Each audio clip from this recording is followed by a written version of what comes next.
Is the new 2025 Subaru Forester the best compact SUV? We're going to touch bases on what you get for this refresh. This is the touring trim in black Celica for the exterior paint. I'm Anthony from Hawkeye Rods, and I'm going to go over some pros and cons and the problem that I have with the new Forester. Because this is a refresh, it's going to be a little bit more modern. They do some sleek updates, but they are noticeable, especially in the front grille. It's more squared off, similar to the Ascent. It brushes into the standard steering response LED headlights and daytime runnings. Subaru is the only one that gives you this as a standard feature, even going into a base trim. LED fog lights will be on the premium trim, all trims at 8.7 inches of clearance, and all 5 trims will house the same 2.5 liter boxer 4-cylinder that produces 180 horsepower with 178 pound-feet of torque, paired to a Lineartronic CVT transmission, which will mimic an 8-speed automatic transmission going to the sport trim and up, because you have the paddle shifts as well, so you can actually change the gear ratio. 27 mpgs for the city, 33 mpgs for the highway, standard symmetrical all-wheel drive. You're not going to get that with Honda, Toyota, Hyundai, Kia. All of them are going to charge you more money, even going into Mazda. 17-inch wheels come standard on the base and the premium. The Sport will open up the 18-inch wheels, and 19-inch wheels will be on the touring trim. You have 2 different configurations, in which one of you can actually put on the Sport trim. I like the side profile. They keep it boxy and off-roadsy, and that's where Subaru is going with their line. As for competition, this goes against Jeep, but you can get this that can do almost everything the Jeep can do for a fraction of the price, and this is the top tier. This year they have integrated the symmetrical all-wheel drive right here on the back, lower roof spoiler. Because this is the touring, we have a digital rear view camera. They have it tucked underneath, but then the windshield wiper is just hanging out. I think they should have cleaned it up a little bit more so there. I do like the Forester print, the LED tail lights. The lower gets a single exhaust exposed with front and rear parking sensors with a 360-degree reverse camera, as well as Subaru EyeSight. When you're thinking about safety, Subaru also is a little bit better in that category, because the way they have integrated the EyeSight, it's actually on the top right next to your rear view mirror. Therefore, if you are going off-road, the mud isn't going to affect the cameras that's usually positioned in the front of the grille. xDrive, which also helps with the traction management system for that symmetrical all-wheel drive, and it also includes some driving modes. These are features you're not going to get standard going to any competition, even ticking the box for Jeep, which is a huge con and problem to me, because when I want something off-roadsy, that's something that I need. Power liftgate and optional kick to open. That's new this year. That comes standard on this trim, optional on the premium. You can't get it on the base. Cargo will start at 29.6 cubic feet on the base. Otherwise, all the other trims are at 27.5 cubic feet. You get a 12-volt charger, some bag holders here, as well as over there.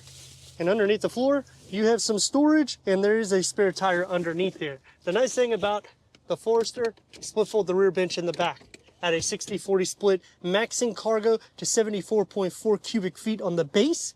All the other trims is going to be at 69.1 cubic feet. The key fob to the new Forester.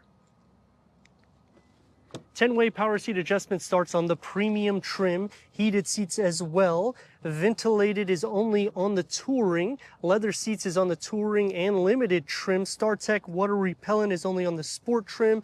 Contrast stitch. We also have the suede inserts. Memory for the driver only on the touring trim. Inside you can already see the refresh. Let's fire it up. Flat dashboard layout, standard 4 speakers, 6 speakers go into the premium. Harman Kardon comes here standard with a digital rear view mirror. And this was the big update, because if you remember, it was a 7-inch or an 8-inch upgrade. Now it's either a dual 7-inch, which would be 2 screens, or this 11.6-inch, which starts on the premium trim. With Apple CarPlay, Android Auto, Sirius XM, AM, FM, streaming, Bluetooth audio, as well as a 360-degree reverse camera with trajectory for the front and the rear. And you also have the backup assist with the rear parking sensors. Dual climate control settings is standard. There is a little bit of a glitch, as you noticed already, with this system. but it does what it needs to do, and you still have physical buttons all around it. So I do like that, and they've cleaned it up so it's not all over the place. The dashboard is going to bulge out a little bit. You'll have that pattern design with the wood inlays, contrast stitch. Wireless charging pad is an option on the base, standard on the premium. If you want these 2 USB ports, you got to go into the premium and they illuminate. Otherwise, it's just 1 USB port. Gloss black around the shifter. Leather is going to be on this trim as well as the steering wheel, and it's heated. Multi-function. Paddle shifts start on the sport trim going up. 4.2 LCD informational display that can go through an array of different content for the driver with a 12-volt charger. This is a little accessory that you can get for your cell phone, or you can put another cell phone here. It's soft touch. Push back a little bit. It's a deep storage pocket, but it's just a little bit smaller for the opening. 8-way power seat adjustments start on the limited trim with a long moonroof that almost goes to the back seats. Leg space, check out how generous they are. You have a ton of it. The same thing with headroom. The only con that I have is your legs, or knees I should say, will be sitting up in the air because there isn't any manual cushion extensions. Door panel and dash configuring together nicely, and they keep the same segment as all the Subarus for the front interior. Getting the contrast stitching, soft materials coming into play, one touch up and down only for the front windows, which is a con because this is the Touring.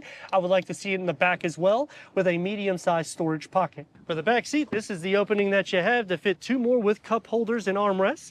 You can option manual sunshades on all trims. Door panel will have the same as the front, except the storage is a little bit smaller. I like that you have enough room here, but there isn't any raised roof rails like normal, so it does kind of clean it up on the exterior, but it makes it a little bit less usable. Leg space is not bad. This is in the position I would be sitting. 3 tiers of storage. It's awesome for a family. I mean, all the reasons you can just see why you would want to pick this. Heated rear seats come into the Touring.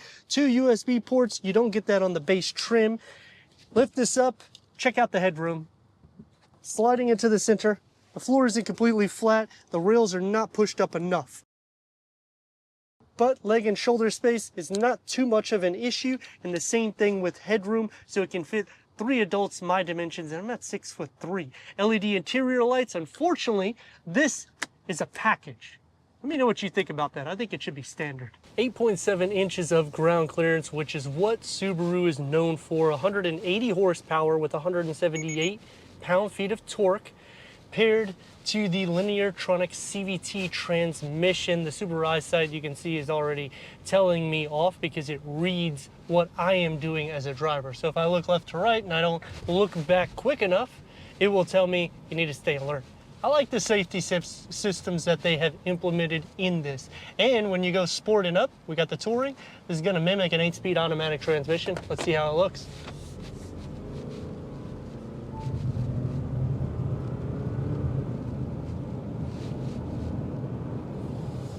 Now, don't expect this to be something track worthy. It's going to be right on par with pretty much everybody in traffic. You do sit up quite a bit.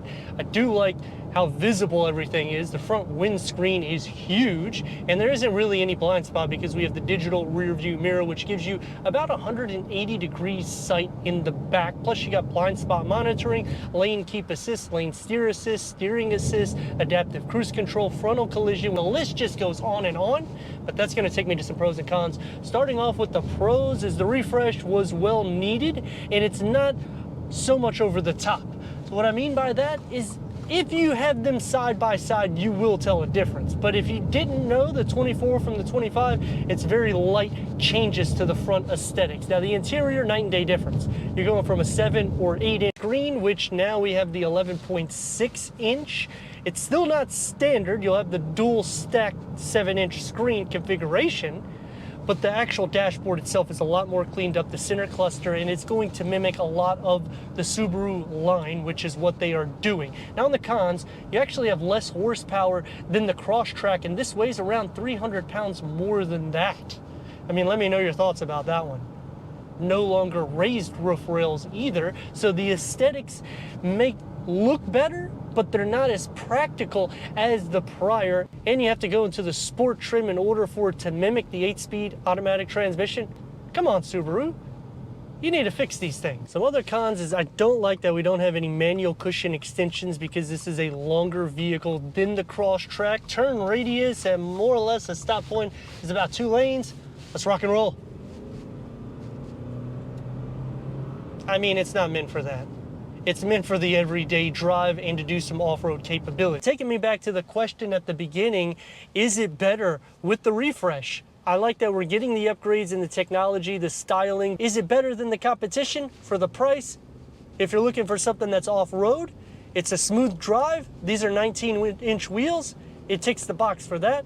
The seat cushion, it's going to be a little bit more firm, but that's to be expected for an off-roadsy vehicle. The steering is light, so for maneuverability, it's easy to get in and out of lanes. It doesn't feel that long, and it does have enough power whenever you mash or just push the gas pedal for acceleration. But let me know your thoughts in the comments. And if you're new to the channel, consider subscribing. Check out the next video, merchandise website and Instagram. Leave a comment and a like. And I like to thank Subaru Lakeland